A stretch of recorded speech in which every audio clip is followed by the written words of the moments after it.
Hi friends, అందరికి నమస్తే. నేను మీ Somasetty Srinivas. Welcome to Telugu village TV.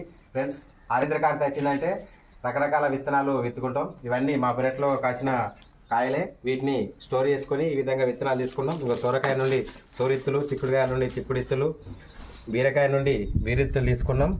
ఈ విధంగా డబ్బాలలో స్టోర్ చేసుకుంటాం. బెండకాయ నుండి బెండిత్తులు తీసుకున్నాం. ఇవి బంతిపూలై, ఇవి బబ్బెర్లు. తోటకూర మా పెరట్లో కాసిన దాని నుండి ఇట్లా విత్తనాలు తీసుకున్నాం. మనకు కావాల్సినప్పుడు మనం నాటుకోవచ్చు. రకరకాల విత్తనాలు పెరట్లో కాసిన అన్నిటిని తీసుకొని స్టోర్ చేసుకున్నాం. ఇవి గుమ్మడికాయలై, గుమ్మడి పూలు వస్తాయి.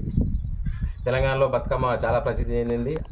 బతుకమ్మలో కంపల్సరీ ఈ గౌరమ్మ పెడతారు. వీటి నుండి ఫ్రెండ్స్, ఇవి ఎలాంటి రసాయనిక మందులు లేకుండా ఆర్గానిక్ పద్ధతిలో పశువుల పేడతో పండించడం. ఫ్రెండ్స్, ఈ వీడియో కనుక మీకు నచ్చినట్లయితే లైక్ చేయండి, షేర్ చేయండి, కామెంట్ చేయండి. మనకు మరిన్ని వీడియోల కోసం నా ఛానల్ని సబ్స్క్రైబ్ చేయండి.